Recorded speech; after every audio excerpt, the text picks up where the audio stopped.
Hey everyone, welcome to the weekly update here at Fishy Business. As always, a lot is happening here at Fishy Business. Everybody's getting back to school and away from vacations and away from the summertime, and it's finally cooled off a little bit, which is wonderful. So, if you have some time, come out and check out what's going on here. There's new and different stands and canopies arriving every day. We've got some new stands and canopies for the 74s, the 2x2 aquariums that are so cool. There's all kinds of things coming. Biggest thing that's coming right now is we've got lots of new wood in, driftwood and stuff for decorations. We have got lots of new tanks in. We've even got a tank or two that's used on a special sale that's in right now. So definitely come by this weekend, check us out, and I will get on to the update. Hey y'all, it's Diana with your saltwater portion of the weekly update. I am back, somewhat refreshed. So I had an order of area show up last week while I was gone. Didn't get it too much while I was gone, but I'm going to be getting a couple of orders this week. So let's see what I have in stock right now. I have a little cherry grouper in stock. I've had this one for about 2 weeks. Cherry groupers are a bigger bodied grouper, so this is a full-blown predator fish. It is small right now, but it can eat anything that fits in his mouth. They're considered reef safe in the sense as they don't usually mess with your coral, might eat your inverts depending on what you have. Don't usually go after snails, but shrimp. Definitely would go after shrimp. So that's why I say reef safe with caution, even though probably most people would disagree. But they don't eat corals in that sense. So you can actually do a predator tank with corals in it, you just can't have a cleanup crew.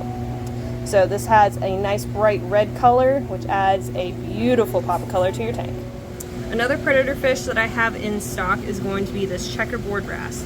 I wouldn't consider it mean usually. They're a bigger bodied fish that can have some attitude, are generally, again, are not invert safe, as you see him show off his big, beautiful teeth.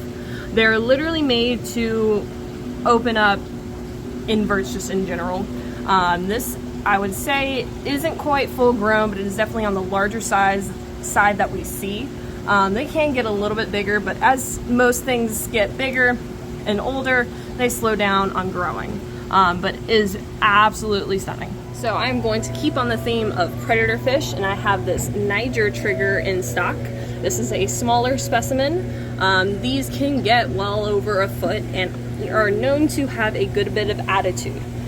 So I would generally consider this one of the last fish you add to your aquarium when it comes to predators, just because as it gets older, it generally has a good bit of attitude. So just keep that in mind. But they're beautiful with that nice deep purple and blue and the little bit on the green face and those streamers. This one actually has really pretty streamers considering its age. I have this beautiful coral beauty in stock right now. Coral beauties are a dwarf angelfish. So this one in particular is generally known to be reef safe with caution. They don't usually mess with corals.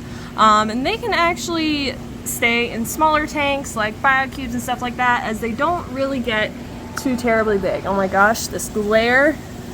There you go. Because they don't get too terribly big, they're often considered for smaller tanks, and they add a pop of color with that beautiful red and orange with the purple contrast.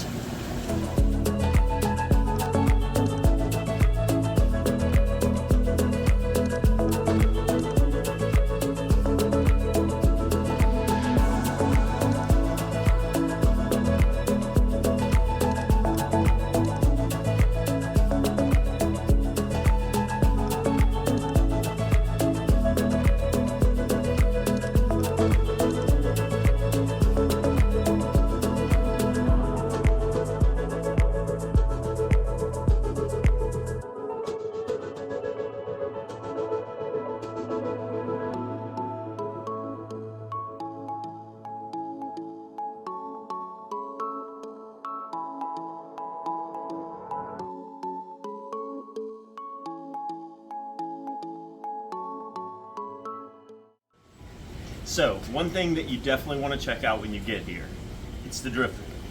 Driftwood, spiderwood, woodwood, there's wood everywhere. And it's being put out right now and priced and put up for you. Hi, it's Kevin. When you come into our store, you'll notice we have a great variety of different types of filters for you to use for your freshwater tanks. Me personally, my personal favorite, and always will be, is the Marine Land Bio Wheel. The reason why is because most of the bio load gets taken care of in wet and dry conditions. So basically, you have more bacteria breaking down waste product in a natural body of water at the shoreline in both wet and dry conditions. This basically, with that wheel going, gives you an artificial shoreline, therefore keeping your tank water in balance better than any of the other products that we carry actually. This is, out of all of the hang on the backs, definitely the one I would recommend the most. You gonna do your intro part? My intro. Yeah. You gonna say, I got all these cool freshwater fish? I got all these cool freshwater fish. Come look at them. This is a perfect example of a great trade-in that I got in this weekend. I've got some beautiful large gold severums, green severums, silver dollars, an albino Oscar.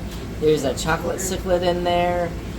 Awesome selection of different South American cichlids in there. Good size and great price for the size. These are American flagfish killifish. They don't look like what you would think of being an algae eater, but they eat the full out of beard algae that may be growing on your plants, which is often a complaint most of our customers have, because as your tank gets more established, you're more likely to have tufts of beard algae appear in your tank. These will file it down to nothing. We've got a great looking sorority of female crowntail betas in stock. There's some awesome colors to be had in there.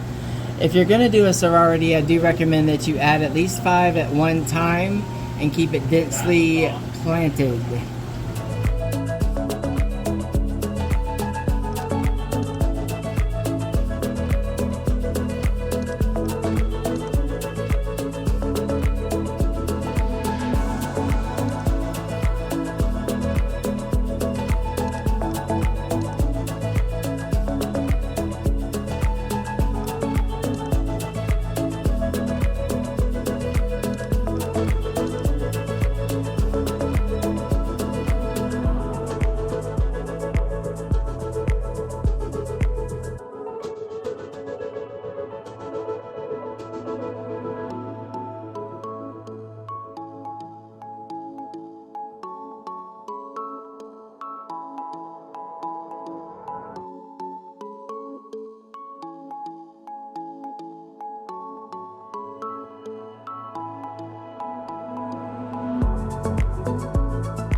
So that's the update for the week. Come check out all the cool types of wood that we just got in. If you're looking to decorate, we can certainly help you with that. We can do a mock decoration here before you take it home to make sure that that's what you really want. And let's see, more to come on Friday. God bless, have a great week, and we'll see you here.